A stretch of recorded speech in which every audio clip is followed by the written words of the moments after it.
Assalamualaikum warahmatullahi wabarakatuh. Perkenalkan, nama saya Dewi Sapitri dengan NIM 223284 dari RA15. Di sini saya akan membuat video pembelajaran dari MK Manajemen Pemasaran yang diampu oleh Bapak Ade Faisal Mabtui SEMM. Video ini saya buat untuk memenuhi tugas ulangan tengah semester MK Manajemen Pemasaran. Di sini saya akan menjelaskan mengenai apa itu manajemen pemasaran. Jadi, manajemen pemasaran adalah proses perencanaan dan pelaksanaan konsep penetapan harga, promosi dan distribusi ide barang dan jasa untuk menciptakan pertukaran yang memenuhi tujuan individu dan organisasi. Tujuannya yaitu untuk memenuhi kebutuhan dan keinginan pelanggan serta menciptakan tujuan organisasi. Lanjut, di sini ada konsep inti pemasaran. Yang pertama yaitu ada produksi, fokus pada efisiensi produksi, di mana konsep ini beranggapan bahwa konsumen lebih menyukai produk yang mudah ditemukan dan berharga terjangkau. Oleh karena itu, perusahaan fokus pada peningkatan efisiensi produksi dan distribusi agar produk dapat diakses dengan mudah dan murah. Selanjutnya ada produk, di mana konsep ini fokus pada kualitas dan fitur produk. Menurut konsep ini, konsumen akan lebih memilih produk yang menawarkan kualitas, kinerja, dan fitur terbaik. Perusahaan yang mengadopsi konsep ini akan fokus pada inovasi produk dan perbaikan terus-menerus untuk memenuhi ekspektasi pelanggan. Yang ketiga ada konsep penjualan, di mana konsep ini fokus pada upaya penjualan yang agresif. Konsep ini mengasumsikan bahwa konsumen tidak akan membeli produk dalam jumlah yang cukup, kecuali perusahaan melakukan usaha penjualan dan promosi yang signifikan. Ini sering digunakan untuk produk yang tidak dicari secara aktif oleh konsumen seperti asuransi atau keanggotaan. Yang keempat ada konsep pemasaran, yaitu fokus pada kebutuhan dan keinginan. Konsep pemasaran berpusat pada pemahaman kebutuhan dan keinginan pelanggan serta memenuhi kebutuhan tersebut lebih efektif daripada pesaing. Perusahaan yang menerapkan konsep ini berusaha untuk mengenali target pasar mereka dengan baik dan menawarkan produk yang benar-benar dibutuhkan dan diinginkan oleh konsumen. Yang terakhir ada konsep pemasaran sosial, di mana konsep ini fokus pada keseimbangan antara keuntungan, konsumen, dan kepentingan masyarakat. Konsep ini sebenarnya mengakui bahwa perusahaan harus mempertimbangkan kesejahteraan jangka panjang konsumen dan masyarakat, bukan hanya kepuasan dan keuntungan langsung. Selanjutnya ada orientasi perusahaan terhadap pasar. Apa sih itu orientasi perusahaan terhadap pasar? Orientasi perusahaan terhadap pasar ialah sebuah filosofi bisnis di mana perusahaan memfokuskan seluruh aktivitasnya dan pemahaman dan pemenuhan kebutuhan serta keinginan pelanggan. Dalam pendekatan ini, pelanggan menjadi pusat perhatian utama dalam setiap keputusan bisnis yang diambil. Terdapat beberapa tingkatan orientasi pasar yang dapat diadopsi oleh perusahaan. Di antaranya yaitu ada analisis pasar, yaitu melakukan riset pasar untuk memahami tren pasar, perilaku konsumen, dan persaingan. Yang kedua ada perencanaan strategi, di mana perencanaan strategi ini mengembangkan strategi pemasaran yang efektif untuk mencapai tujuan. Selanjutnya ada pengembangan produk, mengidentifikasi peluang produk baru dan mengembangkan produk yang sesuai dengan kebutuhan pasar. Lalu ada penentuan harga. Penentuan harga ini itu menetapkan harga produk yang kompetitif dan menguntungkan. Lalu ada distribusi, yaitu memilih seluruh distribusi yang efektif untuk menjangkau konsumen. Lalu ada promosi, di mana promosi ini melakukan kegiatan promosi untuk memperkenalkan produk dan meningkatkan kesadaran merek. Lalu ada pengelolaan merek, yaitu membangun dan mempertahankan citra merek yang kuat. Dan yang terakhir ada evaluasi kinerja, yaitu mengukur kinerja perusahaan dan melakukan evaluasi secara berkala. Lanjut, tugas dan peran manajemen pemasaran. Yang pertama yaitu bertugas sebagai segmentasi pasar, itu membagi pasar menjadi kelompok-kelompok yang berbeda berdasarkan karakteristik tertentu. Kedua yaitu targeting pasar, yaitu memilih segmen pasar yang paling potensial untuk ditargetkan. Tiga yaitu bertugas sebagai positioning, yaitu membangun citra produk yang unik di benak konsumen. Lalu ada pengembangan merek, yaitu membangun merek yang kuat dan bernilai. Selanjutnya ada manajemen saluran distribusi, yaitu memilih dan mengelola saluran distribusi yang paling efektif. Lalu ada promosi penjualan, yaitu mengadakan promosi penjualan untuk meningkatkan penjualan dalam jangka pendek. Lalu ada public relation, di mana untuk membangun hubungan yang baik dengan media dan masyarakat. Terakhir yaitu ada pemasaran digital. Melakukan pemasaran melalui media sosial, search engine, dan platform digital lainnya. Selanjutnya ada proses perencanaan strategi pemasaran. Yang pertama ada analisis situasi. Analisis situasi yaitu mengidentifikasi kekuatan atau strength, kelemahan, weakness, peluang, opportunity, dan ancaman threat perusahaan. Yang kedua ada penetapan tujuan pemasaran. Yang tujuannya itu menetapkan tujuan spesifik, measurable, achievable, relevant, dan time-bound. Lanjut yang ketiga ada pengembangan strategi pemasaran. Lalu ada implementasi strategi, dan ada evaluasi dan pengendalian. Materi selanjutnya ada sistem informasi dan riset pemasaran. Sistem informasi dan riset pemasaran adalah dua komponen penting dalam pemasaran modern. Dengan pemanfaatan kedua hal ini, perusahaan dapat membuat keputusan yang lebih baik, meningkatkan kinerja pemasaran, dan membangun hubungan yang lebih kuat dengan pelanggan.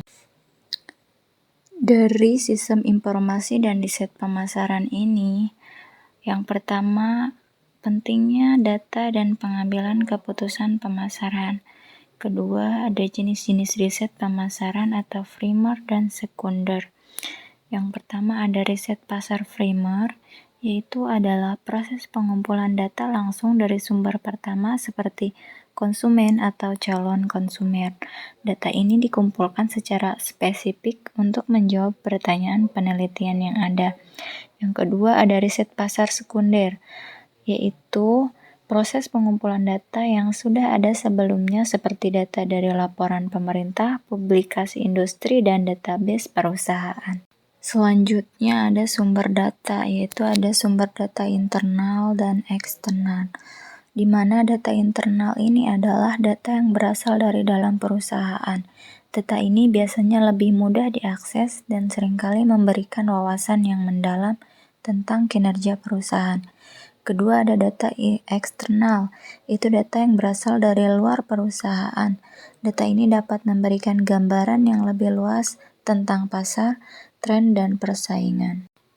Dan yang terakhir ada penggunaan teknologi dalam pengumpulan dan analisis data. Teknologi telah merevolusi cara kita mengumpulkan, menganalisis, dan memanfaatkan data, khususnya dalam bidang pemasaran. Penggunaan teknologi dalam pengumpulan data bisa melalui survei online, media sosial, aplikasi mobile, dan data scraping. Untuk menganalisis data bisa melalui analisis data statistik dan machine learning.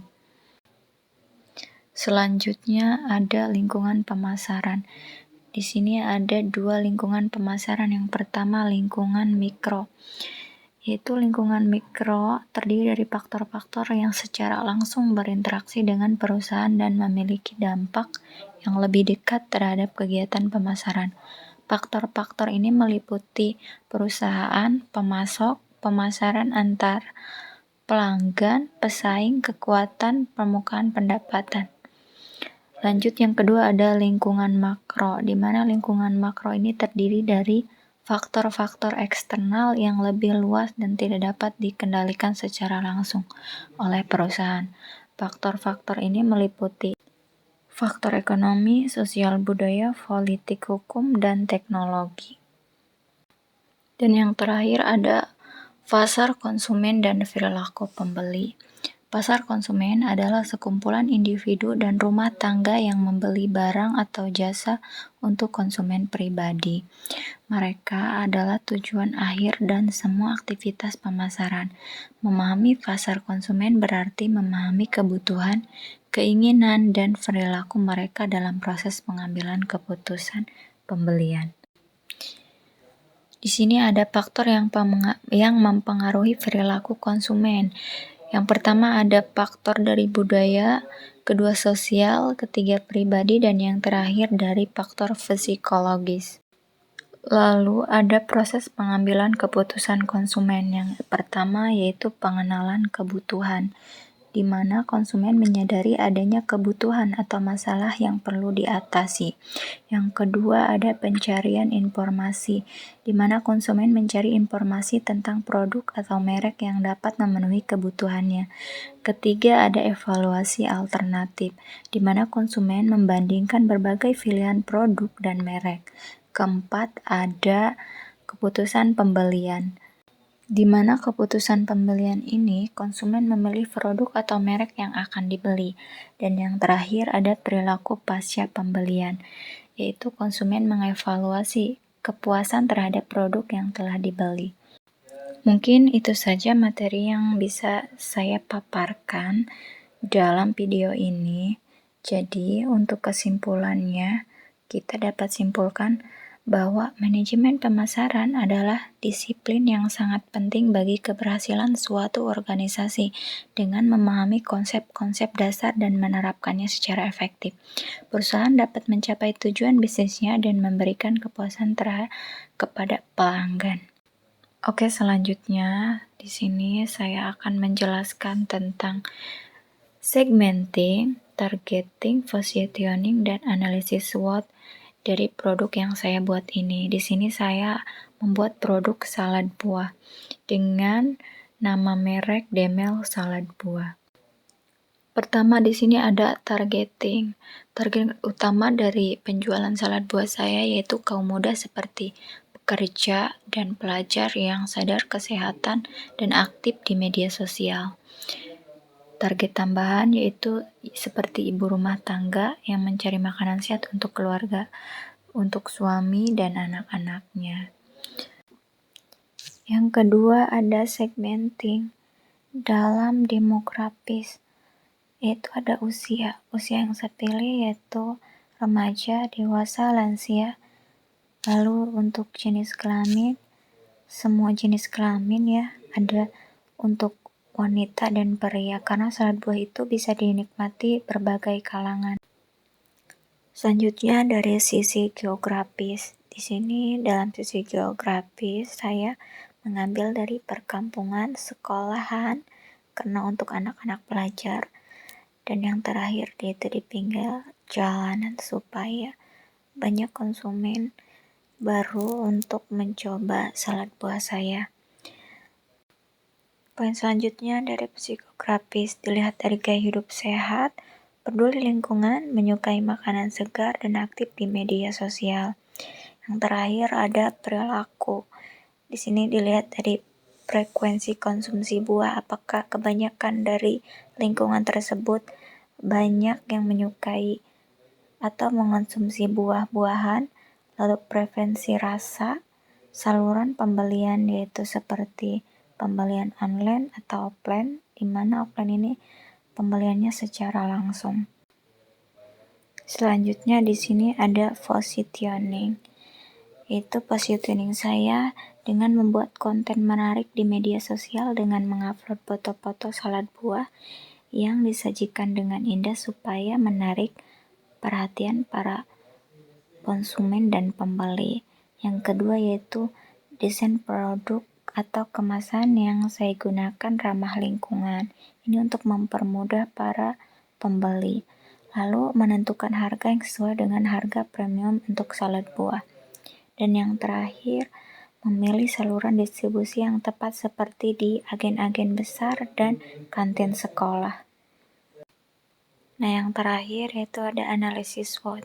Yang pertama ada strength atau kekuatan. Kekuatan atau strength dalam produk yang saya buat. Yang pertama yaitu sehat dan bergizi, di mana salad buah ini sehat dan bergizi untuk dikonsumsi berbagai kalangan. Lalu pembuatannya mudah untuk diproduksi dan fleksibel serta banyak variasi rasa. Yang kedua ada weakness atau kelemahan dari produk yang saya buat, yaitu kelemahannya persaingan tinggi, lalu buah mudah rusak atau busuk, dan terbatasnya umur simpan produk. Karena salad buah ini kisaran 5 atau 4 hari untuk masa penyimpanannya. Yang ketiga ada opportunities atau peluang. Peluang dari salad buah yaitu pertumbuhan pasar online, tren gaya hidup sehat, dan segmentasi pasar yang luas. Dan yang terakhir ada threats atau ancaman. Threats atau ancaman dari produk yang saya buat yaitu adanya perubahan selera konsumen dan persaingan dari produk substitusi seperti smoothie atau jus buah itu juga bisa menjadi pengganti produk yang saya buat. Oke, mungkin itu saja yang bisa saya sampaikan pada MK Manajemen Pemasaran ini. Saya akhiri. Wassalamualaikum warahmatullahi wabarakatuh.